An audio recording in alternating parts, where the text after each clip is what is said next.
স্থানে মির্জা বর্জির আওয়ারে স্বাগত জানাচ্ছি। আমি তৌহিদ শান্ত। মন্ত্রিপরিষদে ইতিমধ্যে আমরা রদবদল দেখেছি। রদবদল না বলে বলা যায় যে নতুন মুখ এসেছেন এবং মন্ত্রীদের জায়গায় যেমন স্থানীয় সরকার মন্ত্রী তিনি সেই স্থানে মির্জা ফখরুল ইসলাম আলমগীর ছিলেন, তিনি রাষ্ট্রপতি পদে চলে যাওয়ায় সেখানে ডক্টর আব্দুল মঈন খান এসেছেন। ডক্টর আব্দুল মঈন খান যথেষ্ট অভিজ্ঞ, মন্ত্রী হিসেবে অভিজ্ঞ, নেতা হিসেবে অভিজ্ঞ এবং তার যে শিক্ষাগত যোগ্যতা এবং তার পারিপার্শ্বিক যে চিন্তা ভাবনা সেখানেও বাংলাদেশে অন্যতম যোগ্য এই ব্যক্তি। এর আগে আমরা তাকে তথ্যমন্ত্রী হিসেবে পেয়েছি এবং বিজ্ঞান ও প্রযুক্তি মন্ত্রী হিসেবে পেয়েছি।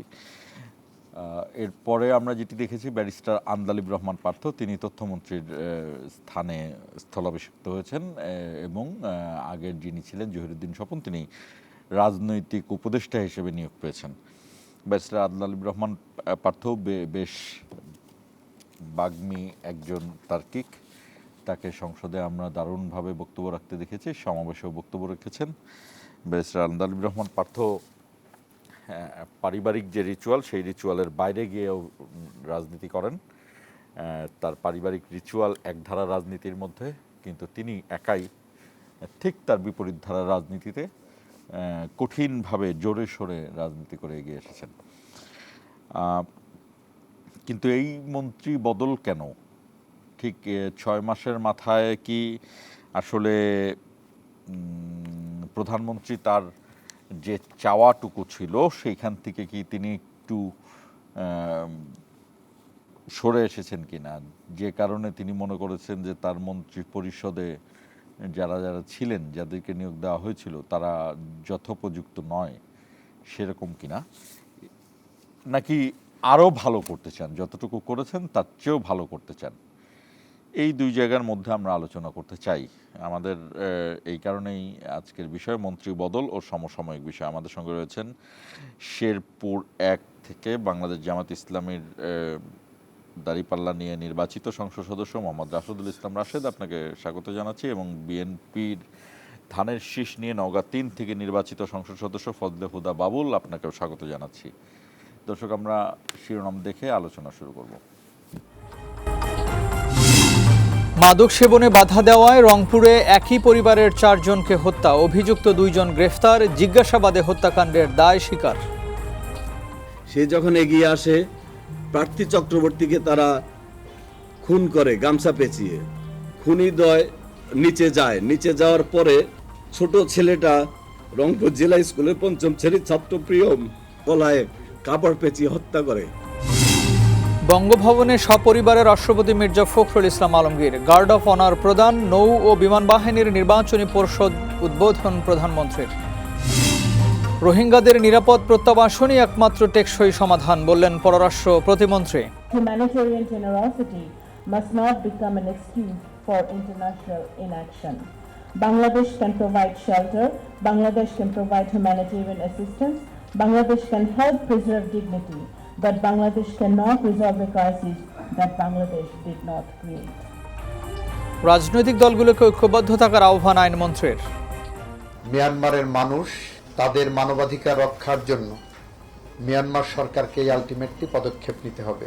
আমেরিকাকে এটা বুঝাতে হবে, আমাদের চায়নাকে এটা বুঝাতে হবে, ইন্ডিয়াকে এটা বুঝাতে হবে। আমরা মনে করি অবশ্যই তাদের সাথে ডিসকাশনের বিষয় আছে, তবে সবার আগে যাদের বুঝাতে হবে সেটা হলো আমার বাংলাদেশের জনগণকে এক কাতারে দাঁড়াতে হবে।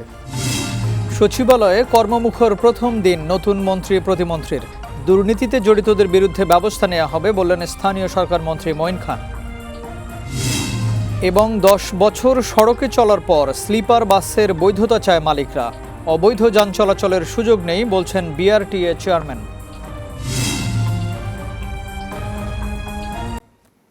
আমাদের অনুষ্ঠানটি ফেসবুক এবং ইউটিউব পেজে সরাসরি সম্প্রচারিত হচ্ছে, আপনারা চাইলে কমেন্টের মাধ্যমে আমাদের সঙ্গে যুক্ত হতে পারেন। আরেকটি বিষয় দর্শক জানিয়ে রাখি যে রংপুরে যে নৃশংস হত্যাকাণ্ড, এটি আইনশৃঙ্খলা পরিস্থিতির একটি ঘটনা, আইনশৃঙ্খলা পরিস্থিতি অবনতি হওয়ার একটি ঘটনা। এগুলো বিষয় নিয়ে আমি সাধারণত টকশোতে আলোচনা করি না, কারণ এই আলোচনার আসলে আমাদের সাংবাদিকদের কাজ কি? কারণ এটা সম্পূর্ণ পুলিশের হাতেই থাকা উচিত। যদিও আমরা গেল বেশ কিছু বছরে সাংবাদিকতায় দেখেছি যে এটি নিয়ে আলোচনা হয়, আইনশৃঙ্খলা পরিস্থিতির অবনতি নিয়ে দারুণভাবে আলোচনা হয়। আসলে আইনশৃঙ্খলা পরিস্থিতির অবনতি নিয়ে আলোচনা সাংবাদিকদের আলোচনা করার চেয়ে যদি সাংবাদিকতায় ইনভেস্টিগেশনটা করা যেত তাহলে সেটি হতো সম্পূর্ণ সঠিক কাজ। যাই হোক, তারপরে এটি নিয়ে আমরা একটু কিছুটা হয়তো বা আলোচনা করব। তবে মূল আলোচনা আমাদের এই মন্ত্রী বদল এবং সমসাময়িক বিষয়। ফজলে হুদা বাবুল, আপনাকে দিয়ে শুরু করতে চাই। আমি প্রথমেই বলেছিলাম যে প্রধানমন্ত্রীর দুটো বিষয় হতে পারে। একটা হলো যে তিনি আশাহত হয়েছেন যে তার যে মন্ত্রিসভা সেটি 6 মাসের সঠিক, সবার কথা বলছি না, আমি একটি জেনারেলাইজডভাবে কথা বলার জন্য বলছি এটি, যে আশাহত হয়েছেন যে কারণে তিনি এক ধরনের রদবদল বা আরও অভিজ্ঞদেরকে যুক্ত করেছেন, অথবা পরিস্থিতির কারণে যুক্ত করেছেন, অথবা তিনি আসলে আরও ভালো করতে চান। এই দুটো বিষয়ের মধ্যেই তো আসলে কথা চলবে। আপনার কি মনে হয়? আপনি তো সরকারি দলের এই 6 মাসের যে সরকার পরিচালনা, বলছি না যে দলের পুরোপুরি অকাট্য বিরোধিতা করতে, কিন্তু যা আপনার কাছে মনে হয় সেই জায়গা থেকে আপনার কি মনে হয় যে প্রধানমন্ত্রীর এই সিদ্ধান্তটা কেন নিলেন তিনি? ধন্যবাদ এবং সহ-আলোচক রাজীব ভাইকে, আমার মাননীয় সংসদ সদস্য, অনেকের শুভেচ্ছা। অনেকদিন পর আবার আমরা একসাথে। আপনার কথা দিয়েই আমি যদি উত্তর দিতে যাই, দেখুন, প্রথম কথা হচ্ছে যে পারফরমেন্স বেসড যখন একটা অর্গানাইজেশন হয় সেটা ভালো করে। আমার মনে হয়েছে যে যেমন আমাদের দলীয় পদও আজীবনের জন্য নয়, সংসদ সদস্য হিসেবে আমরা আজীবন নয়, এমনকি প্রতিমন্ত্রী হিসেবে কেউই আজীবনের জন্য নয়। মাননীয় প্রধানমন্ত্রী এটাকে পারফরমেন্স বেসড বানিয়েছেন, এইটা একটা কথা। আরেকটা কথা হচ্ছে যে এইটাই কিন্তু দেশের জন্য মঙ্গলকর।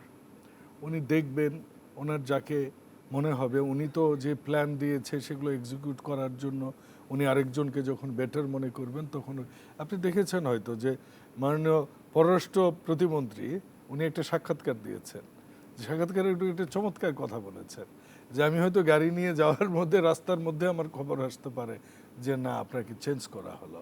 কারণ দিন শেষে তো এক্সিকিউটিভ পাওয়ার যার কাছে,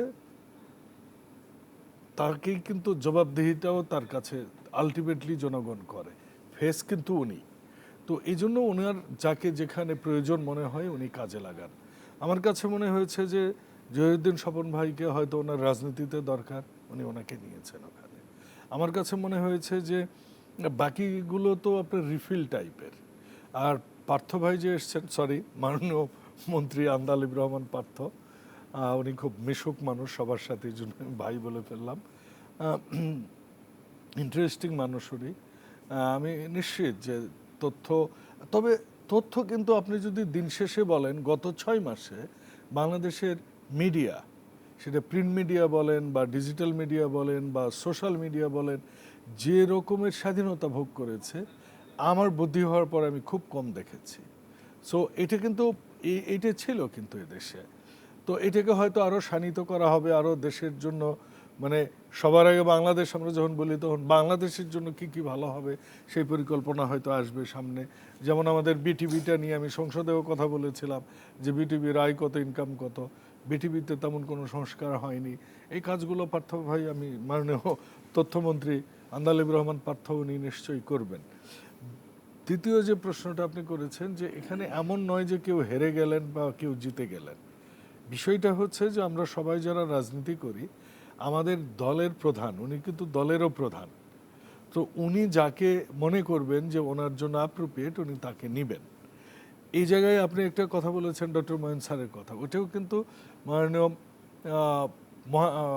রাষ্ট্রপতি যখন, বর্তমানে ওনাকে সবসময় আমরা মির্জা ফখরুল ইসলাম স্যার বলেছি, মহাসচিব স্যার বলে আমরা বলতাম, এখন উনি মহামান্য রাষ্ট্রপতি হয়েছেন। সো মহামান্য রাষ্ট্রপতি যখন গেছেন তখন তো এই পদটা ফিল আপ করতে হবে, এবং সেটা আমি মনে করি মঈন খান স্যার, উনিও আমার বিশ্ববিদ্যালয়ের শিক্ষক ছিলেন, ফিজিক্সের শিক্ষক। 1973 সালে উনি সাসেক্স, ইউনিভার্সিটি অফ সাসেক্স থেকে উনি গ্র্যাজুয়েশন সহ পিএইচডি করেছেন। এরপরে উনি ঢাকা বিশ্ববিদ্যালয়ের ফিজিক্স ডিপার্টমেন্টে উনি অধ্যাপনা শুরু করেছেন। উনি 91 পর্যন্ত অধ্যাপনা করেছেন। আপনি বললেন যে উনি তথ্য মন্ত্রণালয়ের দায়িত্বে ছিলেন, উনি বিজ্ঞান প্রযুক্তি বিজ্ঞান ও প্রযুক্তির ছিলেন, উনি কিন্তু প্ল্যানিং এরও ছিলেন। তো উনি একজন উনি আমাদের স্থায়ী কমিটির অন্যতম সদস্য এবং একজন মিষ্টভাষী, একজন সৎ এবং ভালো প্রশাসক। আমি যতটুকু জানি ছোটবেলায় দেখা একমাত্র মন্ত্রী যিনি কোনো প্রটোকল ছাড়া নিজে APS নিজের নেন গাড়িটা না। উনি চালাতেন। APS ও এটা নেন আমি না। খুব ছোটবেলায় দেখেছি, উনি এটা APS ও এখনকার নেন না। অনেকেই দেখে নাই। কাজে আমার মনে হয় যে যোগ্য মানুষগুলো যোগ্য জায়গায় এসছে, আমরা সামনে একটা ভালো কিছু দেখতে পাবো ইনশাল্লাহ। তবে এইটার মধ্যে এমন কিছু খুঁজতে যাওয়া ঠিক হবে না। আমি মনে করি পারফরমেন্স বেস অ্যান্ড মাননীয় প্রধানমন্ত্রীর প্রয়োজন তার প্ল্যানিং করবার জন্য, যাকে যেখানে প্রয়োজন উনি তাকে সেখানে। আমি একটু রাশেদুল ইসলাম রাশেদের কাছে যাই। মানে আমরা যে চমৎকার একটা মিষ্ট কথাগুলো বললাম, আমরা তো গণমাধ্যমে দেখলাম যে গত 6 মাসে জুলাইকে যারা চরমভাবে অবমাননা করেছেন সেই সংবাদগুলো খুব দারুণভাবে এসেছে কিছু কিছু গণমাধ্যমে। কিছু কিছু গণমাধ্যম, আমি সুনির্দিষ্টভাবে বলি, আপনাদের জোটের একজন প্রার্থী হাসনাত আব্দুল্লাহ, তিনি বলার সাথে সাথে তিনি যা বলেছেন ঠিক সেইভাবে তার বিরুদ্ধে গণমাধ্যম স্বাধীনতার আড়ালে স্বেচ্ছাচারিতার মতো বেশ কিছু সংবাদ ছাপিয়েছে। আমি জানি না ফজলে হুদা বাবুল যেভাবে বললেন তথ্য মন্ত্রণালয়ে তো মাধ্যমে বাক স্বাধীনতা বা স্বাধীনতা ফিল করেছে, আসলে কি গণমাধ্যম স্বাধীনতার মধ্যে আছে না স্বেচ্ছাচারিতার মধ্যে আছে? এই মন্ত্রী বদলে আপনার কি মনে হয়? ধন্যবাদ শান্ত আপনাকে, আপনার মাধ্যমে এই 0 আওয়ার অনুষ্ঠান বৈশাখী টিভির সম্মানিত দর্শক শ্রোতাকে শুভেচ্ছা এবং সালাম জানাচ্ছি। আসসালামু আলাইকুম ওয়া রাহমাতুল্লাহি ওয়া বারাকাতুহু। ওয়ালাইকুম আসসালাম। আপনি আসলে খুবই বাস্তব ভিত্তিক একটি পয়েন্ট তুলে ধরেছেন। কারণ এই মুহূর্তে আমার আলোচনাটা করা দরকার যে আমি ধানমন্ডির দিকে থাকি, আমার পাশে লালমাটিয়াতে একজন সাংবাদিকের সাথে মাঝে মধ্যে দেখা হয়। উনি ঘুরে বেড়াচ্ছেন, খুবই গুরুত্বপূর্ণ সাংবাদিক, এখন টিভিতে সাংবাদিকতা করতেন। তিনি জানেন না তাকে কেন বেতন দেওয়া হচ্ছে এখন, তার কোনো অফিস ওয়ার্ক নাই এবং তার ইন ফিউচার কী পদক্ষেপ, তার ব্যাপারে কী ডিসিশন, এগুলোও কিন্তু তাকে জানানো হচ্ছে না আর কি। এবং একইভাবে এরকম আরও 3 জন, মোট 4 জন সাংবাদিক এখনও পর্যন্ত এই পেন্ডিং অবস্থায় আছেন। মেবি তারা হয়তো সেক্ট হবেন অথবা অন্য কোথাও শিফট করতেও পারেন, এরকম অস্থিতিশীল অবস্থা। বা লজ্জাস্কর তো, একজন সাংবাদিক তিনি পেশায় নাই, তাকে বেতন দেওয়া হচ্ছে এবং তাকে এখান থেকে মাইনাস করা হয়েছে, একটা আলো ছায়া এখানে আছে আর কি। এটা শুধুমাত্র এখানে না, এরকম আপনি উল্লেখ করেই বলেছেন, এরকম আমাদের ক্ষেত্রেও অনেকের বক্তব্য এরকম কোট আনকোট করা হচ্ছে এবং ফ্রেমিং হচ্ছে আর কি। তো এই জায়গাগুলো তো অবশ্যই আলোচনায় নিয়ে আসতে হবে এবং হুট করে বলে দেওয়ার সুযোগ নাই যে কোনো ইস্যু ছাড়াই মাননীয় প্রধানমন্ত্রী এই ডিসিশন নিয়েছেন। তবে আমরা কিছুটা আশাহত হয়েছি যে মন্ত্রণালয়গুলো সবচেয়ে বেশি ব্যর্থতার পরিচয় দিয়েছে সেই মন্ত্রণালয়গুলো, বা বলা এরকম ছিল আশাটা যে এই মুহূর্তে রদবদলের আলোচনা যখন আসলো, নতুন করে কাউকে যোগ করার আলোচনা যখন আসলো, মেবি অর নট এরকম কিছু হবে যে স্বরাষ্ট্রমন্ত্রী, মাননীয় জ্বালানি মন্ত্রী, তাদেরকে পরিবর্তন করা হবে। কারণ এই মুহূর্তে সবচেয়ে বেশি ব্যর্থতার, সবচেয়ে বেশি ভালনারেবল সিচুয়েশন ফেস করছেন তারা, এবং সেটা নিয়ে যা যা বক্তব্য ওনারা দিয়েছেন এটার সাথে বাস্তবতার কোনো মিল নেই। ইভেন আপনি দেখবেন যে মাননীয় প্রধানমন্ত্রী, উনার যে বাচন ভঙ্গি, উনার যে ধ্যান ধারণা, উনার এক্সপ্রেশন এবং উনার পরিকল্পনা, কথাগুলো অতি উচ্চ মার্গের মনে হয় আর কি। কিন্তু ওনার মন্ত্রী পরিষদ, বিশেষ করে এই 2টো মন্ত্রণালয় আমাদেরকে বর্তমানে বাংলাদেশে খুবই কষ্ট দিচ্ছে। এবং আজকে আপনি এখানে একটি দারুণ বিষয় বলেছেন যে আইন শৃঙ্খলা নিয়ে সাংবাদিকদের আসলে কাজ কি, কিন্তু মর্মান্তিক বিষয় কি জানেন? পুলিশকে গিয়ে বলে যে কই, এটা নিয়ে তো কোনো নিউজ হয় নাই। তো তার মানে কোনো নিউজ না হলে, কেউ আপনাকে এসে না অভিযোগ করলে আপনার কোনো দায়িত্ব নাই এই সমাজে। তাহলে এই সমাজের শৃঙ্খলাটা রক্ষা করবে কে? এরকম একটা সিচুয়েশন যে 4 জন মানুষকে, আপনি ফিল্মি স্টাইল এগুলো শুনেই আসছে আমরা, কিন্তু দেখেন যে রংপুরের যে হত্যাকাণ্ডের ধরনটি, প্রথমে মূল ব্যক্তিকে হত্যা করেছে, তার স্ত্রী নিজ থেকে আসছে শব্দ শুনে তাকে হত্যা করেছে সিঁড়িতে, এরপরে তার আরেক সন্তান ঘুমিয়েছিল তাকে হত্যা করেছে। গতকালকে এবং আজকে এই খবরটা এসেছে, গাজীপুরে স্বর্ণ ব্যবসায়ীকে হত্যা করেছে আপনি বলেন তো যে স্বর্ণ বা এই টাইপের যেগুলো দোকানপাট সেখানে তো চরম নিরাপত্তা মেনটেন করা হয়, সিসিটিভি থেকে শুরু করে সব থাকবে আর কি। কিন্তু একজন ব্যক্তি হত্যাকাণ্ডের শিকার হয়েছে, তার অন্তত পক্ষে সাধারণত 9টায় তার দোকানপাট খোলা হয়, সেখানে দুপুর হয়ে যাচ্ছে, তাকে জানছে না যে কেউ সেখানে কি হয়েছে। এবং মাননীয় স্বরাষ্ট্রমন্ত্রী বিবারিয়াতে একটি ঘটনা নিয়ে তিনি মন্তব্য করেছেন, আর সেগুলো বলতে চাচ্ছেন আর কি। অর্থাৎ এই যে আইন শৃঙ্খলার এরকম অবনতি, আপনি কিছুদিন আগে একটি বিচারও ইতিমধ্যে চলমান শেষের দিকে আছে আর কি, মিরপুরে যে বাচ্চাটা রামিসা হত্যাকাণ্ড, এরকম নৃশংস হত্যাকাণ্ড কিন্তু আমাদেরকে মানে কাঁপিয়ে দিচ্ছে জাতিকে আর কি। এবং এই নৃশংস ঘটনা বা এরকম চাঞ্চল্যকর ঘটনার পরে অবশ্যই তো একটু নড়ে চড়ে বসা দরকার। সেই নড়ে চড়ে বসার প্রথম পদক্ষেপ হতে পারে যে না, একেবারে নড়ে চড়ে বসে মন্ত্রী এমন ডিসিশন নিয়েছেন, তার পুরো বাহিনী পুরো টিম মানে সিনসিয়ার হয়ে গেছে এবং পরিস্থিতি উন্নয়নের জন্য ভূমিকা রেখেছেন, সেটাও হচ্ছে না। তাহলে আপনি যদি না করতে পারেন, তাহলে আপনি পদত্যাগ করতে পারতেন, অথবা মাননীয় প্রধানমন্ত্রী এই মন্ত্রীকে ছাঁটাই করতে পারতেন, চেঞ্জ করতে পারতেন, সেটাতে পারফেক্ট হচ্ছেন না। একইভাবে আপনি দেখুন যে জ্বালানি মন্ত্রী তিনি বলেছেন যে এখন আমার কি করার আছে। রিয়েলি উনি হয়তো মনের কথাটাই বলেছেন, কিন্তু এই কথাটা উনি এইভাবে না বলে আরও সবাইকে সাথে নিয়ে বলতে পারতেন, অথবা ভিন্ন কোনো পন্থা অবলম্বন করতে পারতেন। সেটা না করে তিনি এভাবে অপারগতা প্রকাশ করছেন। একজন মন্ত্রী যদি অপারগতা প্রকাশ করেন, তাহলে সেই মন্ত্রীর তো প্রথম পদক্ষেপ হওয়া উচিত তিনি পদত্যাগ করবেন, অথবা মাননীয় প্রধানমন্ত্রী তাকে অন্য কোনো জায়গায় দেবেন বা তাকে চেঞ্জ করবেন আর কি। বাট আমি এটা দেখি নাই, এখন অন্য কিছু দেখেছি কি, যে হ্যাঁ, এটা আমি নিঃসন্দেহে বলবো যে আপনি যেমনটি শুরুতে বলেছেন, বাবুল ভাই বলেছেন যে মঈন খান, আব্দুল মঈন খান, তিনি নিঃসন্দেহে একজন গুরুত্বপূর্ণ ব্যক্তি এবং খুবই অভিজ্ঞ ব্যক্তি, সেটি আমাকে খুবই অনুপ্রাণিত করেছে। এরপরে হচ্ছে এরকম আমি খুবই মানে একটু পুলকিতই হয়েছি যে পররাষ্ট্র মন্ত্রণালয়ে 2জন মন্ত্রী আছেন, আমার কাছে ভালো লেগেছে। আন্তর্জাতিক সম্পর্ক সহ বাংলাদেশের অবস্থানকে সমুন্নত করার ক্ষেত্রে এটিকে আমি পজিটিভলি দেখছি। মানে অনেকে আবার এটা নেগেটিভ দেখছে যে এক মন্ত্রণালয়ে এত লোক, অন্য মন্ত্রণালয় নাই, এরকম থাকতে পারে, সমস্যা না। এরপর হচ্ছে আমার কাছে খুবই ইম্পর্টেন্ট ব্যক্তি মনে হয়েছে যে পার্বত্য চট্টগ্রাম বিষয়ক যাকে মন্ত্রী করা হয়েছে সাচিং প্রুজেরি, আমার কাছে খুবই ইনফ্লুয়েন্সিয়াল ব্যক্তি মনে হয়। তার যে চিন্তা, আমার কাছে মনে হয় যে এগুলো নেওয়ার দরকার আছে আর কি। আমি এরপর আবার শামীম কায়সার, ওনাকে নিয়ে আবার মন্তব্য চলছে, আলেমুল আমাদের মধ্যে একটা ইয়ে চলছে, আমি এগুলো নিয়ে ইসলামের মধ্যে হ্যাঁ অলরেডি বিবৃতি পর্যন্ত তারা দিয়েছেন, বা এটা নিয়ে কর্মসূচিতে যাবেন এরকম কথাও চলছে আর কি। তো এটা হতে পারে যে আলোচনা আছে, সমালোচনা আছে, এগুলোর ভিত্তিতে একটা জায়গায় যাবে, কিন্তু যেগুলো সবচেয়ে বেশি জরুরি সেটা না করে এই বিষয়ে আবার আসবো। আমি একটু ফজলুদ্দাহ বাবুল, আমরা 3 মিনিট পরে বিরতিতে যাব, এই 3 মিনিট আপনার যুক্তি খণ্ডনের জন্য দিলাম। হ্যাঁ, দেখুন, যুক্তি খণ্ডন না, বরঞ্চ ওনাকে একটু কমপ্লিমেন্ট করি। উনি এখন টিভির একটা ইয়ে দিলেন, এগুলো যে টিভি হাউসের একটা সিদ্ধান্ত, কারণ এটা একটা কোম্পানি আইনের অধীনে একটা ব্যবসা চলে, এটা টিভির মালিক বলতে পারবেন উনি কি। আপনি কিন্তু যদি খোলামেলা বলতেন যে এই কারণে তাকে ওখান থেকে বের করেছে, ঘটনা আছে সেখানে, হচ্ছে যে তিনি নিউজ করতে গিয়ে এমন কিছু বলেছেন, চারজনকে বাধ্যতামূলক ছুটি সেটা দেওয়া হয়েছে। তাদের নিজস্ব হাউসের বিষয়। সরকারের আগের মতো কি ওই মানে এনএসআই ডিজিএফআই এসে বসে থাকে কি না বন্দুক নিয়ে, আমি তো দেখিনি। যতদূর আমিও জানি যে এটা সরকারি না, কিন্তু তাদের সরকারি না হলেও এটা কি বলে কমিউনিটি প্রবলেম ছিল আর কি। টেলিভিশনটার নিজস্ব কর্তৃপক্ষের বিষয়, এখানে সরকারের কিছু নেই। দ্বিতীয় কথা হচ্ছে, থাকলে তো এখন আজকের সম্মানিত উপস্থাপক যেভাবে প্রশ্ন করছেন, আপনি যেভাবে উত্তর দিচ্ছেন, এর কোনো বাধা আসবার তো কথা নয়।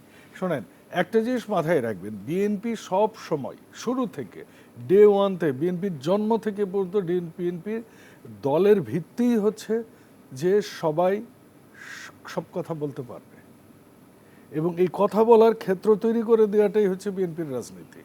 এবং শহীদ প্রেসিডেন্ট জিয়াউর রহমান শুধু ইসলামিক দলগুলোকেই শুধু রাজনীতির সুযোগ দেয়নি, সেই সময় শেখ হাসিনা ওয়াজেদকেও নিয়ে এসে আওয়ামী লীগকে আবার পুনর্নিবন্ধন দিয়েছে, এবং পত্রিকাগুলো বন্ধ পত্রিকা ওপেন করে দিয়েছে। এখন এতগুলো নিউজ পেপার আছে, আমি জানি, আমি জেনে বলছি যে এখানে দায়িত্ব নিয়ে বলছি যে অন্তত মানে সংবাদের ক্ষেত্রে বা মিডিয়ার ক্ষেত্রে বিএনপির কোনো হাত কখনো থাকে না। এবং তার প্রমাণ 2001 থেকে 5-এও ছিল। দল ক্ষমতায় প্রথম আলো, ডেইলি স্টার কীভাবে সেগুলা ডিজিএফআইয়ের প্রেসক্রিপশন ফলো করেছে, পরবর্তীতে তারা নিজেরাই বলেছেন এই কথাগুলো। যাই হোক, একটা কথা আপনি বলেছেন, নিউজ না হলে বা অভিযোগ না হলে পুলিশ কাজ করে না। মজার বিষয় কি জানেন, আপনি তো সংসদে ছিলেন, আমি প্রথম দিনেই সংসদে আমার প্রথম স্পিচে, আমার জীবনের প্রথম সংসদে স্পিচে আমি বলেছিলাম 369টা আইন আছে বাংলাদেশে যেগুলো ব্রিটিশ এবং পাকিস্তান আমলের, এই আইনগুলো সংশোধন করতে হবে, এটা আমি বলেছিলাম। এক নম্বর কথা, আপনি যদি পুলিশের আইনে দেখেন, আপনি পড়লে বুঝবেন আর ভাই পুলিশের তো কোনো কিছু করারই নাই। পুলিশের আইন কি, একটা মাদকাসক্ত ধরবে কিংবা একটা আসামি ধরতে যাবে, আসামিকে ধরে আইন অনুযায়ী সেই আপনার কত 1800 কত সালের যে পুলিশ কি আইনটা আছে, পুলিশ অ্যাক্টে, এখানে 2 জন ওই এলাকার গণ্যমান্য লোকের সাক্ষী লাগবে, তাদের উপস্থিতিতে তাদের সাক্ষী নিয়ে সে আসামিকে ধরে নিয়ে আসবে। ইট ক্যানট বি পসিবল। আমি আমার 2 উপজেলায় আমার মাননীয় প্রধানমন্ত্রী বলবার অনেক আগেই আমি প্রতিশ্রুতি ছিল যে আমি যদি দায়িত্বে আসি আমি 90 দিনের মধ্যে মাদক নিয়ন্ত্রণ করে ফেলব। আমি নিয়ন্ত্রণ করেছি, আমার মনে হয় না 70%-এর বেশি হয়েছে এখনো। এর মাঝে প্রায় 2 উপজেলা মিলে আমি প্রায় 220টারও বেশি ভ্রাম্যমাণ করাইছি। এসি ল্যান্ডকে আমি ঘুমাইতে দেইনি। আমি মানে মামলা দেওয়াইছি 152টা 2 উপজেলায়।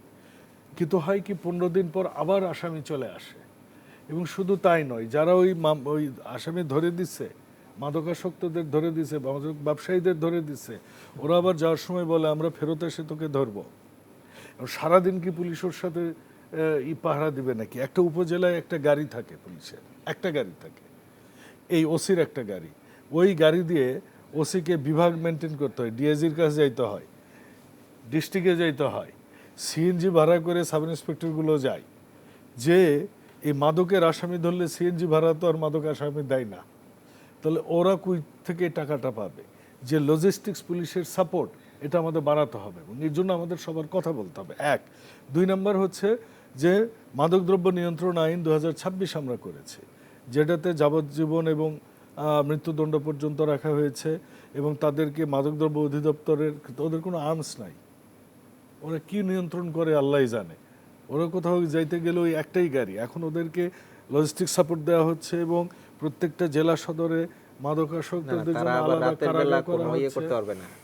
না, এখানে আমি বিরতিতে যাব, তবে মাদক আর ইয়ের ব্যাপারে আমার একটা কথা আছে, বিচার করতে পারবে না, যে কারণ হলো তো রাতে বিচার করলে আপনারা তো আবার বলবেন রাতের বেলা বিচার করতেছে। যদি আপনাদের মাদকের এই বিষয়টা আসলে আপনি এইভাবে পাওয়ার ইমপ্লাই করে কতটুকু করা যায়, আমি বলি ওয়ার্ল্ড ওয়াইড রিসার্চে বলে যে পাওয়ার ইমপ্লাইতে হয় না, এটা সচেতনতা হলো সবচেয়ে আমি 30 সেকেন্ডে শেষ করব। এর পাশাপাশি আমরা পুলিশিং কমিটি করে প্রত্যেকটা ওয়ার্ডে ওয়ার্ডে রিলিজিয়াস লিডারশিপ, মানে ইমাম সাহেবদের নিচ্ছি, এডুকেশনাল লিডারশিপদের নিচ্ছি, শিক্ষকদের নিচ্ছি, এবং ওই রিটায়ার্ড সরকারি কর্মকর্তা যারা এলাকায়, তাদেরকে নিয়ে আমরা কিন্তু এগুলো করছি।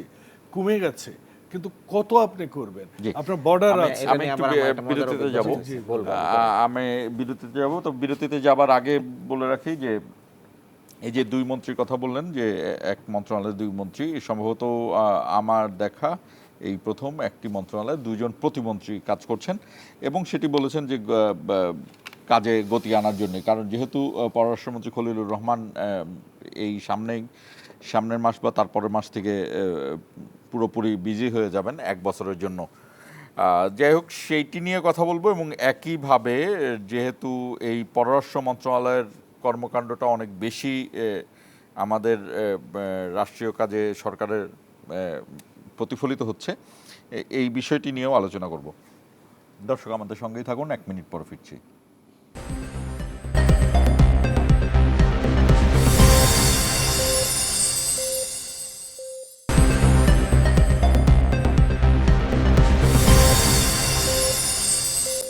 আবারও স্বাগত ইস্পাহানি মির্জাপুর 0 আওয়ারে। রাশেদুল ইসলাম, আপনাকে কাছে আসতে চাই, আপনার যদি কোনো যুক্তি খণ্ডন করার থাকে করতে পারেন, এবং একই সাথে আমি আরেকটি প্রশ্ন তুলে দিচ্ছি। সেটি হলো যে আমার দেখা এখন পর্যন্ত আমি স্বাধীনতার পরে এই প্রথম একটি মন্ত্রণালয়ে 2 জন প্রতিমন্ত্রী দেখলাম, এবং এই পররাষ্ট্র মন্ত্রণালয়ে 2 জন প্রতিমন্ত্রী দেখলাম ঠিকই, কিন্তু এর সঙ্গে একইভাবে এইটা বলবো যে আপনার এনার কিন্তু একজন অ্যাডভাইজার ছিলেনই অলরেডি, তিনিও পররাষ্ট্র মন্ত্রণালয়ে কাজ করছিলেন এবং শামা ওবায়দ তিনিও প্রতিমন্ত্রীর কাজ করছিলেন। এরপরও আমরা দেখলাম যে ভারত সফর নিয়ে বেশ কিছু বিভ্রান্তি আমাদের মধ্যে ঘুরে বেড়াচ্ছে। তো যাই হোক, এখন গতিশীলতার কারণে অ্যাডভাইজারকে পূর্ণ প্রতিমন্ত্রী করা হয়েছে। আপনি কতটা আশাবাদী এই বিষয়ে যে আমাদের এই গতিশীলতা আসবে? এই প্রশ্নের উত্তরের সঙ্গে সঙ্গে আপনার যদি আগের কথার কোনো খণ্ডন থাকে সেটিও করতে পারেন। শান্ত, আমি আগের কথার একটা বিষয় বলতে চাচ্ছি, ওইটা আসলে আমার এলাকায়ও একটা সংকট। ভাই যেমন বলেছেন যে মাদক সংক্রান্ত সামাজিক কমিটি করা হচ্ছে আর কি, এবং কি একটা সংকট তৈরি হচ্ছে জানেন, যে মাদক সংক্রান্ত সামাজিক কমিটি হচ্ছে, সেই কমিটিতে দেখা যাচ্ছে যে সভাপতি বা সেক্রেটারি সে আবার মাদক কারবারি, এরকম অভিযোগও কিন্তু আসছে আমাদের এখানে আর কি। এই জন্য আমরা আবার আইন শৃঙ্খলা মিটিংয়ে বসে পুলিশকে বা এরকম যারা দেখভাল করবে আর কি এজেন্সি আছে তাদেরকে বলেছি যে আপনারা এই ব্যাপারটা আমাদেরকে ইনফর্ম করেন, আমরা সব খবর জানি না। ইভেন আমার এক চাচা বলছেন যে তুমি তাড়াতাড়ি আসলে আমার সাথে মিটিং আছে। কেন? বলছে যে এমন এমন ছেলে মাদকের সাথে জড়ায় যাচ্ছে যে যেটা তুমি বিশ্বাস করবে না, একদম মানে এটা হতে পারে না। সে মাদকের প্রতিরোধে সবচেয়ে বড় সোচ্চার শক্তি, কিন্তু সে মাদকের ব্যবসায়ী, এরকম ঘটনা ঘটছে আর কি। তো এটা আমাদেরকে খুবই ভাবিয়ে তুলছে। যেমনিভাবে বলছিলেন যে সামাজিক প্রতিরোধ গড়ে তুলতে হবে, এটার পাশাপাশি আরও বেশি সোচ্চার ভূমিকা রাখতে হবে আইন শৃঙ্খলা রক্ষাকারী বাহিনীকে। আমি বলা শুরু করেছিলাম শেষের দিকে আর কি, যে আপনি দেখবেন যে ভ্রাম্যমাণ আদালতের রাতের বেলা অভিযান পরিচালনা করার অনুমতি আছে, কিন্তু তাদের আবার গাড়ি নাই। মানে সে ভয় পাচ্ছে যে এত রাতের বেলা, কারণ মাদক তো আমাদের দেশে গ্রামগঞ্জে যেটা ঘটে এটা দিনের বেলা খুব কম, রাতের বেলা জুয়া এবং মদ, আমি জানি না অন্য এলাকায় কিরকম, আমার এলাকায় জুয়া এবং মদটা রাতের বেলায় হয় আর কি। হ্যাঁ হ্যাঁ, ট্যাবলেট বা এগুলো ট্রান্সফার, এগুলো রাতের বেলা হয় আর কি। এখন ওনারা রাতের বেলা গাড়ি ছাড়া কেমনে যাবেন? আমি স্বরাষ্ট্রমন্ত্রীর কাছে গেছি যে একটু এই গাড়ি টাড়ির ব্যবস্থা করে দেন, কয় এই গাড়ি আসতে সময় লাগবে আর কি। তো যদি গাড়ি আসতে সময় লাগে তাহলে আলটিমেটলি এটার ভাগ্য কোথায় যাবে? এরপরে বলছে যে ওনারা অভিযান পরিচালনা করবেন, অসুবিধা নাই, কিন্তু ভ্রাম্যমাণ আদালতের যে সাজা দিবেন বা রায় দিয়ে দিবেন আর কি, এইটা কিন্তু আবার রাতের বেলা। রাশেদুল ইসলাম, আমি একটু বলি আপনাদের দুইজনের, আমার মাদক এটা নিয়ে আমার কিছু রিসার্চ ছিল, আমি খুব অল্প কথায় বলি। মাদক, উইমেন ট্রাফিকিং মানে নারী পাচার বা শিশু পাচার, এই দুটো জিনিস এত জটিল, এই দুটার রিসার্চ এত জটিল যে এটাকে আপনার এরাডিকেট করা যায় না সমাজ থেকে। এবং এইটাকে আপনি যে বলছেন যে কমিটি করবেন, কমিটির সভাপতি তিনি মাদকের কারবারি, আপনি কমিটি করবেন, কমিটির অনেকে আছেন তিনি মাদকে আসক্ত। আপনি যদি টেকনাফে যান, টেকনাফে গেলে, আমি আমার অভিজ্ঞতা থেকে বলছি, টেকনাফে গেলে দেখবেন যে টেকনাফের প্রতিটি মানুষ এই মাদকের কারবার অথবা মাদকের সাথে জড়িত, কোনো না কোনোভাবে জড়িত, এবং এটা একটা স্ট্রাকচার বা সিস্টেম, যে কারণে বেশিরভাগ দেশে যেমন মালয়েশিয়া, চীন, এইসব দেশে মৃত্যুদণ্ড, এবং আমেরিকাতেও কিন্তু চরমভাবে মাদক আছে। সেখানেও একটা শহরে গেলে দেখবেন যে সেই শহরের পুরো ফুটপাতে পড়ে আছে সবাই, তারা খুব স্বাধীন দেখে। এটা আসলে একদম সেন্ট্রালি করতে হবে যে কিভাবে আপনি ইয়ে করবেন। আপনি একলা বা যেটা ফজলিহুদা বাবুল বলেছেন সেটা একটা ফাইট দিতে পারবেন আপনারা, কিন্তু এটাকে সম্পূর্ণ সরানো খুব কঠিন। আমার মনে হয় একটু বলি, আমার মনে হয়েছে যে প্রত্যেকটা শিক্ষক যদি তাদের ক্লাসরুমে মাদক নিয়ে 1 মিনিট করে প্রত্যেক দিন বলে, মানে আমি বলছি যে এডুকেশনাল লিডারশিপ বলতে হবে। 2, প্রত্যেকটা রিলিজিয়াস লিডারশিপ, ইমাম সাহেবরা খুতবার আগে, শুধু ইমাম না, সব ধর্মের, রিলিজিয়াস লিডারশিপ, আমি বলেছি হিন্দু হোক, বৌদ্ধ হোক, খ্রিস্টান হোক, মুসলমান হোক, রিলিজিয়াস লিডারশিপটা। আরেকটা হচ্ছে যে আমাদের সাংবাদিক এবং ইন্টেলেকচুয়াল সোসাইটিগুলো, এই সবাইকে যদি একসাথে, আপনার মনে আছে অ্যাসিড নিক্ষেপ একসময় বাংলাদেশে ব্যাপক হারে ছিল, তারপর একটা আইন হলো। মাদকের সাথে কিন্তু শুধু মাদক আসক্তির ইয়ে না, মাদকের যে গ্রাফটা আপনি জানেন, যে টাকার যে গ্রাফটা, এটা একদম সমানভাবে চলে। মাদকের তো অ্যাডভার্টাইজ লাগে না বিক্রির জন্য, যে কারণে মাদকে অনেক টাকা ইনকাম করা যায়। এই জায়গাটা আপনাকে মাথায় রাখতে হবে। আমি এখানে এসে বলে গেছি একবার আর কি, আমি এই যে বাড্ডা থানায় গ্রেপ্তার হয়েছিলাম 2019 সালে আর কি, মানে ঈদের আগে একজনকে গ্রেপ্তার করে নিয়ে আসছে, সেরকম খুব হ্যাংলা পাতলা, কিন্তু তারা দেখলে মনে হবে না যে আপনি সে মাদকাসক্ত, মানে চেহারার মধ্যে মাদকাসক্ত হইলে যেরকম এরকম না। তারপর ভাই ঘটনা কি বলেন? বলছে যে আরে এমন বলেন তো এরকম, এরা বোকা হয়, আমাকে এই টাইমে গ্রেপ্তার করছে, এখন আমি না থাকলে এরা কি এক বিপদে পড়বে। এই পাশে যারা এবং ওই পাশে যারা, মানে মাদক যারা বেচে আর যারা খায়, এদের মাঝখানে হলাম আমি হলাম মিডিয়েটর, আমারে গ্রেপ্তার করে ফেলছে এখানে, তো এটা বিরাট বিপদ হবে ঈদে। Indenting business. আমি বললাম কি বলেন তা কি করবেন, কই দেখবেন ছেড়ে দেবে আমাকে। রিয়েলি ঈদের আগের রাতে তাকে ছেড়ে দিছে। অর্থাৎ এইরকম একটা ব্যাপার। আমি তাকে জিজ্ঞেস করলাম যে কেন এরকম মনে হচ্ছে, কয় এটা অনেক বড় মোটা অঙ্কের, আপনি যেমনটা বলছিলেন আর কি, বিজনেস।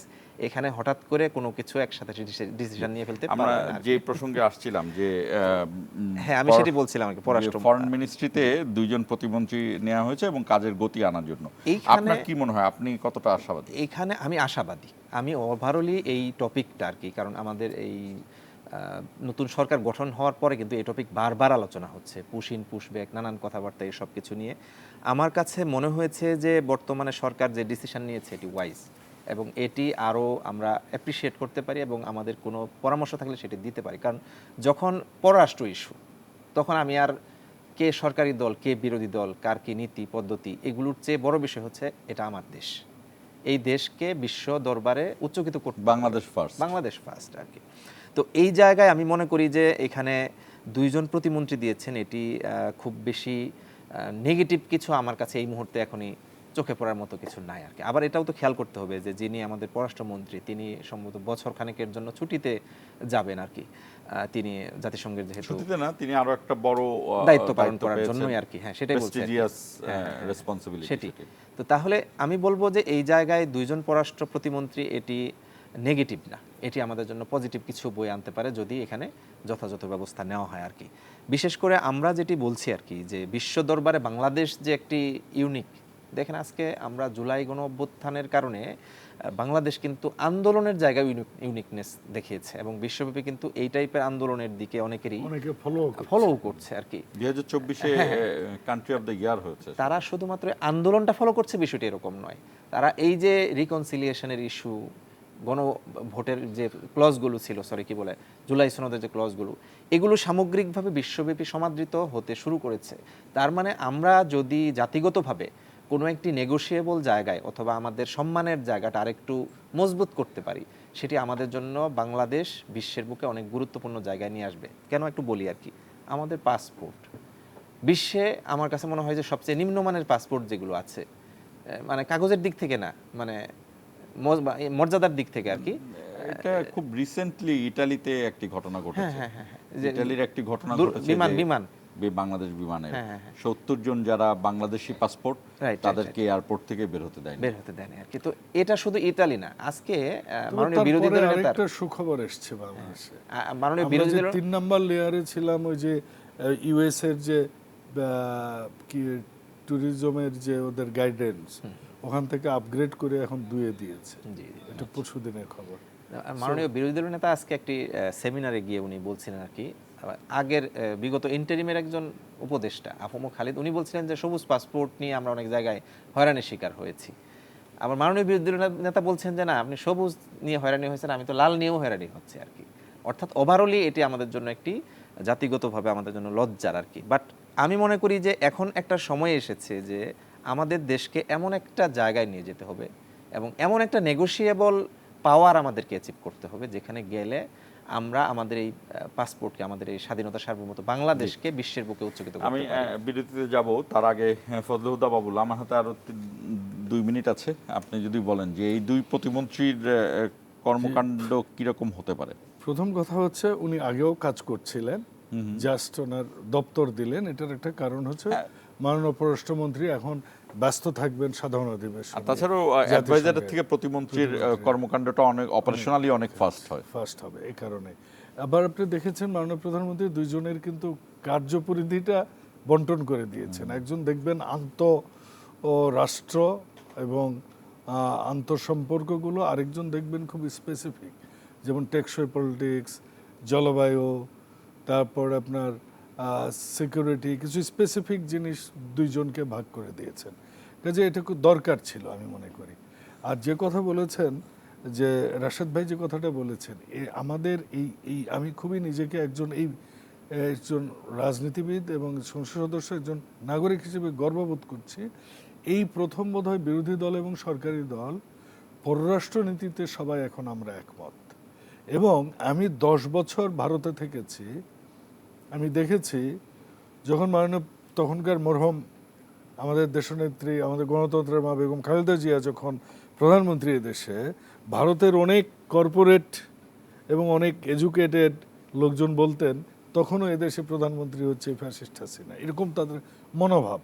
তারা তো এটাকে করদরাজ্যই করতে চেয়েছে, কিন্তু এই প্রথম ভারত বুঝতে পেরেছে যে বাংলাদেশে একটা ইন্ডিপেন্ডেন্ট কান্ট্রি আছে এবং এই কান্ট্রি একটা ইন্ডিপেন্ডেন্ট পলিসি নিয়ে চলে, যেটার পলিসি সবার উপর বাংলাদেশ, এবং বাংলাদেশের ন্যায্যতার ভিত্তিতে চাই। শুধু ওই বিমস্টেকের চেয়ার হিসেবে দাওয়াত দেবে ব্রিক্সে, বাংলাদেশ দৌড় দিয়ে যাবে। বাংলাদেশকে ওই যেদিন এখানে এই আপনার কি ত্রিবেদী সাহেব আসলেন রাষ্ট্রদূত, উনি এসে যেসব কথা বললেন, এবং তারপরে আমরা দেখলাম যেদিন উনি ইন করেন ওই দিন কিন্তু বর্ডারে একজন মারা গেছে। কিন্তু আপনি লক্ষ্য করবেন গত 6 মাসে আপনি ইয়ার টু ইয়ার যদি কম্পেয়ার করেন, মানে এইটা আগে যদি হয়তো 100, এখন হয় 20। তবে এটাকে জিরো করতে হবে, কারণ এরা কিন্তু, ভারত কিন্তু নেপাল বর্ডারেও লোক মারার সাহস পায় না, পাকিস্তান বর্ডারেও লোক মারার সাহস পায় না, ওরা যা করে শুধু আমাদের বর্ডারে। এই ক্ষেত্রে আমরা যে সবাই মিলে বলেছি যে একটা, হ্যাঁ আমাদের অনুকূল পরিবেশ মানে কি, আমাদের মাননীয় প্রধানমন্ত্রীকে প্রধানমন্ত্রী হিসেবে দ্বিপাক্ষিক আলোচনার জন্য পূর্ণ সফর যেটাকে বলে, সেটা আলোচনার ভিত্তি হবে। আমরা যাব, ভারতে যাব না এমনটা না, বা ভারতের সাথে আমরা থাকবো না এমনটা নয়, আমরা সবার সাথে আমরা কাজ করতে চাই বাংলাদেশের সাথে। আপনার এই বক্তব্যটাই আমার প্রশ্ন থাকবে যে ভারতে যাব না এটা কিন্তু প্রধানমন্ত্রী একবারও বলেনি, কিন্তু ভারতের বিভিন্ন আহ্বানে এখানে কি উদ্গ্রীবতা একটু বেশি দেখা যাচ্ছে কেন? ভারত এত উদ্গ্রীব কেন? ভারতের গভর্নমেন্ট বডি খুব সুন্দর করে, খুবই মোলায়েমভাবে এবং খুবই মানে আন্তরিকতার সাথে ডাকছেন, কিন্তু তার গভর্নমেন্ট বডির বাইরে কিছু সাংবাদিক, কিছু এক্স মিনিস্ট্রিজ, বিনা সিক্রি, এই ধরনের মহিলা যারা আছেন, এরকমের তৃতীয় শ্রেণীর কর্মকর্তা টাইপের মহিলারা, তারা বেশ কিছু কথা বলছেন, এবং ফার্স্ট পোস্ট টাইপের কিছু ইউটিউব চ্যানেল আছে, তারা বলছেন যে বাংলাদেশকে ছল, বল এবং কৌশল, এই 3টা শব্দ আমি ব্যবহার করলাম এই কারণ এরা চাণক্যর 3টা কৌশল এইভাবে রাখতে হবে। এটি নিয়ে রাশেদুল ইসলাম আপনার কাছেও প্রশ্ন থাকবে, ফজলে হুদা বাবুলের কাছেও প্রশ্ন থাকবে, আসলে বাংলাদেশের কোন দিকে এগোনো উচিত। দর্শক আমাদের সঙ্গেই থাকুন, 1 মিনিট পরে ফিরছি।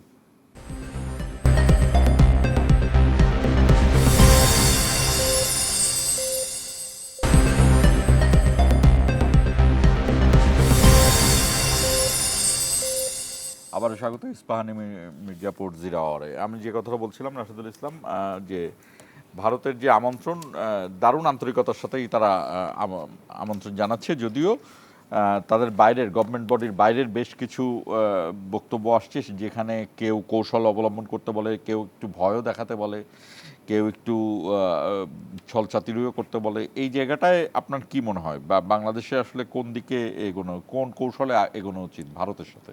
দেখুন শান্ত, এখানে ফজলে হুদা বাবুল ভাই, উনি আমরা যদিও কি বলে ভাই বলি, কিন্তু উনি মাননীয় সংসদ সদস্য, আমরা কিন্তু অফিসিয়াল ভাষা এটাই বুঝি আর কি। হ্যাঁ, কিন্তু আপনি খেয়াল করবেন যে আজকে এই মাস খানেক আগে সম্ভবত দীনেশ ত্রিবেদী এদেশে এসেছিলেন। উনি তো একজন প্রফেশনাল ব্যক্তি, ওনার বক্তব্য তো বন্ধুর বৎসল হবে, আমি এখানে বেড়াইতে আসছি, শ্বশুর বাড়ি মামার বাড়ি, বিষয়টা তো এরকম না।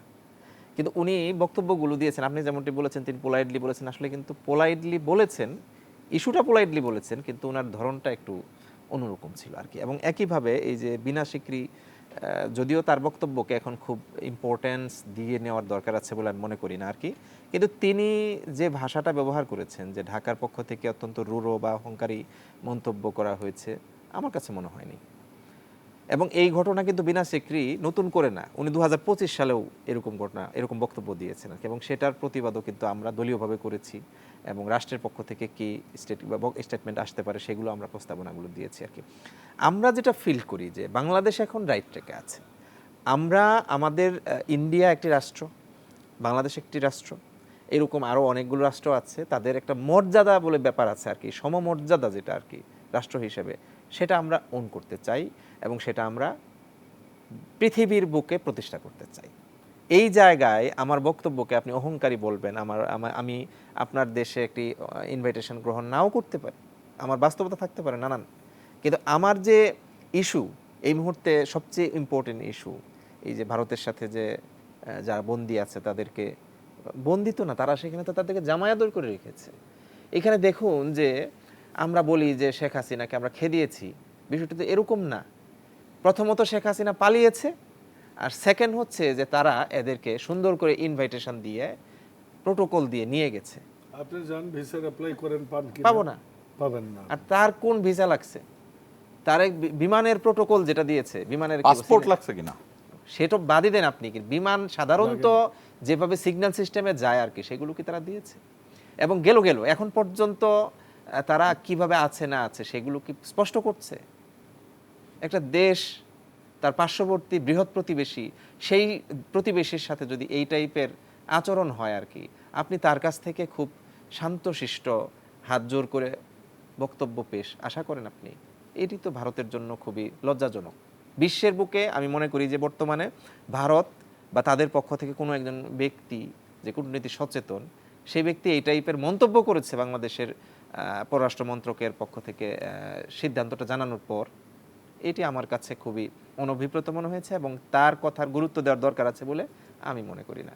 বরঞ্চ আমি বলবো যে বাংলাদেশ এখন পর্যন্ত রাইট ট্র্যাকে আছে এবং এই ডিসিশন তাকে নিতে হবে, এর বাইরে যাওয়ার সুযোগ নেই। ফজলে হুদা বাবুল, একদম শেষ প্রান্তে আমরা। জি, রাশেদ ভাই মাননীয় সংসদ সদস্য, উনি একটা কথা বলেছেন, আমরা ইনভাইটেশন গ্রহণ নাও করতে পারি, ঠিক এমনটাও নয়, কিন্তু আমরা ইনভাইটেশন গ্রহণ করতে প্রস্তুত আছি।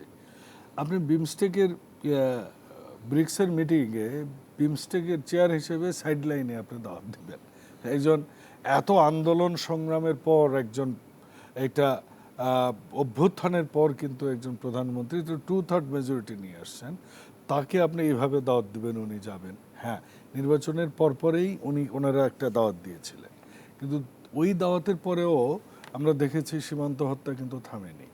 ওই দাওয়াতের পরেও আমরা দেখেছি শুভেন্দু অধিকারী বা এই আপনার কি বলে ত্রিপুরার মুখ্যমন্ত্রী বাংলাদেশকে নিয়ে যা ইচ্ছে তাই, এবং তাদের মিডিয়া যেই মানে ইচ্ছা মতো কাহিনী, এবং আমাদের দেশের আমাদের যারা আপনার ভাই, আমাদের যারা হিন্দু সম্প্রদায়ের মানুষ আছেন এখানে, তাদেরকে নাকি আমরা অত্যাচার করছি বলে কাট পেস্ট পুরান ছবি নিয়ে কত কি নিউজ প্রচার এবং অশান্ত করে তুলবার। তো কাজে তাদেরকে অনুকূল পরিবেশটা তৈরি করতে হবে, এক। দুই, তাদেরকে মাননীয় প্রধানমন্ত্রীকে আমার মনে হয় একটা পূর্ণাঙ্গ সফরসূচি দেওয়া উচিত, যেটা নর্মালি দ্বিপাক্ষীয় বৈঠক হয়। আমার মনে হয় তাহলে অবশ্যই আমরা যাব। আমরা ভারতের 140 কোটি মানুষ আছে, ওটাকে বাজারে আমরা সুবিধা নিতে চাই। ভারতে অনেক কিছুর অনেক বেশি দাম। আমাদের এখানে একটা টি শার্ট ঢাকা কলেজের সামনে আপনি 150 টাকায় পাবেন, ভারতে এখানে বাংলাদেশি টাকায় 500 টাকার কম নাই কিন্তু। তো তারাও লাভবান হবে, যেটা আমরা তুলনামূলক ব্যয়তত্ত্ব বলি। এখন কোনটা হয় দেখেন, আমাদের এখানে বন্যা হলো মনে করেন, পেঁয়াজ হলো না, তখন পেঁয়াজ লাগবে, হাই হোসেন অবস্থা চলে আসলো ভারত থেকে। এক সময় ছিল তো ভারত পেঁয়াজও দেয়নি দেশে, তখন আমরা পাকিস্তান মিশর থেকে কিন্তু নিয়ে এসেছি। এই অতি সাম্প্রতিক 2-1 বছরের কাহিনী, আপনার মনে আছে? তো তারা ওই মানে এটারে তাদের বাজার বানাবে, আর আমরা সবসময় নমস্য করে যাবো, এমন তো হতে পারে না। আমাদের রিসিপ্রোকাল সম্পর্কটা দরকার। আমাদের সম্মানটা একপক্ষীয় আমরা চাচ্ছি না, আমরা দ্বিপাক্ষীয় সমসম্মানের। হ্যাঁ, আপনার বড় দেশ আমরা মানি, বড় অর্থনীতির দেশ সেটাও মানি, কিন্তু আমরাও স্বাধীন দেশ এবং পৃথিবীর মানচিত্রে এমন একটা দেশ, যে দেশটা 9 মাস যুদ্ধ করে স্বাধীনতা, যে দেশের ভাষাটার জন্য যে দেশের মানুষ রক্ত দিয়েছে, যে দেশের ডেমোক্রেটিক আন্দোলনের জন্য 90 বলেন 2024 বলেন, বিশেষ করে 2024-এ আমরা। আপনি শেষ যে কথা বললেন যে 9 মাস যুদ্ধ করে, এই 9 মাসের যুদ্ধে ভারতের যে সহযোগিতা, সেটাই কিন্তু ভারত সারাক্ষণ বলে। সেই জায়গা থেকে ভারতের সাথে আমাদের সম্পর্কটা কেমন হচ্ছে? সম্পর্কটা একটু সোজা ভাষায় বলি, ভারত যে সহযোগিতা বলে, এই সহযোগিতাটাকে ভারতেরই সোশ্যাল মিডিয়া এবং ওদের তো বলিউড সবচেয়ে বড় মিডিয়া, বলিউড, সেখানেও তারা যখন সিনেমা বানায়, এটাকে দেখাই হচ্ছে ভারত পাকিস্তান যুদ্ধ। তারা বাংলাদেশ পাকিস্তান যুদ্ধ হয়েছে, এটাকে তারা সহায়তা করেছে, এটা তারা বলে না। কিন্তু তারা এই দেশটাকে যে রাজ্য বানাইতে চেয়েছিলেন, সেই রাজ্য, আমি তো বলি যে শেখ মুজিবুর রহমান সাহেব কিন্তু ওই সেনাবাহিনী ফেরত পাঠানোতে সফল ছিলেন। এখানে আমি তাকে স্যালুট অবশ্যই জানাই। জি। এই পর্যন্ত আমরা একদম শেষ প্রান্তে, আপনার কোনো মন্তব্য আছে এই বিষয়ে, যে ভারতের সহযোগিতা? না, ভারতের সহযোগিতা না, আমরা যেমনটি বাবুল ভাই বলছিলেন আর কি, বা আপনিও বলছিলেন, আমরা বাংলাদেশ ভারতের বাজার হওয়ার যে নিরঙ্কুশ সিদ্ধান্ত তাদের সেই সময় থেকে ছিল আর কি, আপনি যেমন উল্লেখ করেছেন 71-এর আগ থেকে আর কি, সেইটার বিরোধিতা করেছি আমরা, আজ পর্যন্ত সেটার বিরোধিতা করি। বরঞ্চ বাংলাদেশ তার জায়গায় স্বকীয় সমহিমায় উদ্ভাসিত থাকবে, এবং এক্ষেত্রে আমরা কোনো রক্তচক্ষুকে মেনে নিতে চাই। জি, আপনাদের দুজনকে ধন্যবাদ। আমরা ভারতকে আমাদের প্রতিবেশী হিসেবে যেমন পেয়েছি, ভারতকে আমাদের বন্ধু হিসেবেই চাই। ভারতের সেই বন্ধুত্ব হবে আমাদের সঙ্গে, আমাদের মানুষের সঙ্গে, ভারতের মানুষের সঙ্গে বাংলাদেশের মানুষের, ভারতের জনগণের সঙ্গে বাংলাদেশের জনগণের, অর্থাৎ পিপল টু পিপল। আমরা বহুদিন আগে একটি বই পড়েছিলাম, সেটি friendship not slave, friends not slave. তো আমরাও ভারতকে এটা মনে করাতে চাই যে আমরা পররাষ্ট্রনীতি হলো আমাদের বাংলাদেশ ফার্স্ট, এটা আমাদের প্রধানমন্ত্রী ঠিক করেছেন, এবং প্রধানমন্ত্রী ঠিক করেছেন কি, এটা আসলে সবাই মিলেই আমরা এগিয়ে নিচ্ছি। সেরকম ভারতও যেন সেইভাবে থাকে। বাংলাদেশ সব ধরনের বন্ধুত্বের হাত বাড়িয়ে এগিয়ে আছে ভারতের দিকে, ভারতও এগিয়ে আসবে, সেই প্রত্যাশা রইল। শেষ করছি ইস্পাহানি মির্জাপুর 0 আওয়ার।